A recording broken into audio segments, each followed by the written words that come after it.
Imagine just getting your quarterly or yearly review and they're like, you didn't stay past 5 o'clock. Wow, unbelievable. We interrupt our program to bring you this important message. You won't escape my wrath! What up, cool nerds? Welcome back to another video. Today we're gonna be starting a new series called The Struggle is Real. Now this series is gonna be about stuff I see trending on social media and in the news, and just stuff that we all are probably gonna have an opinion on, but I find mostly stupid. You stupid. Now this week's episode is about a phrase getting thrown around by boomers called quiet quitting. Now, what's quiet quitting, you ask? I don't know. A lot of people refer to it as acting your wage. Get it? Because it's like acting your age is like a play on words, like acting your wage. Basically, somebody who's still alive from the 1800s at your local like corporate office coined this term quiet quitting, and it means quiet quitting is a noun, which means sticking to the job description and stop taking on added responsibilities or extra work hours. So essentially that means everybody starts their job at a quiet quitting level. I thought quiet quitting meant we don't give y'all 2 weeks notice, we just ghost y'all faster than modern dating. But reading what that definition said and then reading what I'm seeing online are completely different things. They're saying you're doing the bare minimum at work if you're quiet quitting, but that's not what it is. That's called doing your job and what's expected of you. In my opinion, here's one of the best takes I've seen so far. The most interesting part about it is nothing's changed. I still work just as hard. I still get just as much accomplished. I just don't stress and eternally rip myself to shreds. And that's the thing. These jobs will have you stressed. And I'm sorry, I need peace of mind. I'm ready to give up! And y'all, tell me if I'm lying. The jobs that stress you out the most are the jobs where they're like, hey, here, we're family. Okay, Dom Toretto. And then these jobs that stress you out expect you to go above and beyond. No compensation, just vibes. Like, come on now, above and beyond? I need my checks to be above and beyond too. Tell them to bring me my money. Yeah! And they're downplaying your work ethic like you're being lazy, you're not helping the team, like, oh, you'll never advance that way, and that's just not the case. And your boss or your manager, they ain't slick, they be lurking. And the managers know what they're doing. They be out on the floor just eyeing the pack, right? Y'all can be out there just minding your business, doing your job, and they're out there looking for the weak one, the nice one, the one they can take advantage of, like the lion on the gazelle. One thing I learned early on is to ask if there's room for growth, but then again, they still be lying. And we're not doing it like our parents used to do, where we stay at these jobs 20, 30, 40 plus years and whatnot. We are staying at these jobs for like a year or two and then going somewhere else, getting 20, 30, 40% more. So instead of just asking this stuff during the interview process, just how they're interviewing you, you gotta interview them. And also you gotta do a background check on them as well. And by background checks, what I mean is go on those websites where like old employees or current employees review them and see what they're saying about like job growth, salary, all that stuff. And you got to read the good and the bad ones. Some of these people, most of the people are anonymous anyway, but most of the good ones are people who just got coerced by some Starbucks coffee.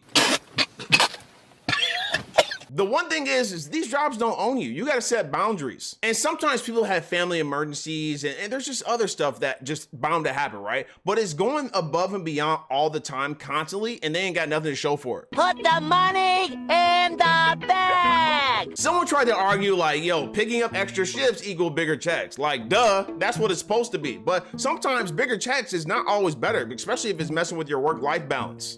You can't keep getting away with it! And these jobs will be quick to like, you know, recognize you with like a 1 year, 5 year, 10-year pin. Like these better be plated in gold, because how am I gonna pay my bills with this? And yeah, you should appreciate your job, but the thing is that do these jobs really appreciate you? Because you are really expendable to them. They can find another you in 2 seconds. Because notice how when they fire you, they don't give you a 2 weeks notice, you just gotta leave. But they want you to give a 2 weeks notice because what? Nah, I'm out, bro. Okay, bye. And I don't know if y'all remember earlier this year or a couple months ago, whatever, this dude who was working at Burger King for a long time, they said he never missed a shift, blah, blah, blah. And he was working there for like 20 something odd years, maybe give or take, right?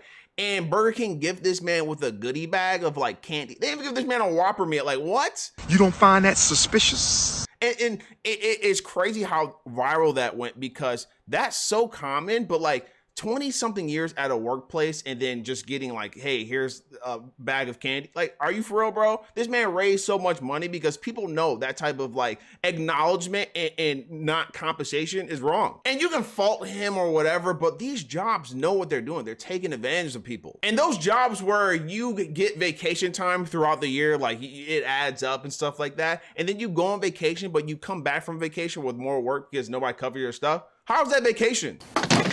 And there's nothing wrong with going above and beyond. You can help out your coworkers, you know, stay a couple extra hours after or whatever it is, right? But do all that and then do something wrong, like, you know, mess up a transaction, mess up an order, or you know, be late. And that's all the managers recognize for the next like 2-3 weeks. You can be late one time or do something wrong one time, and the managers act like they found out they were the father of Maury.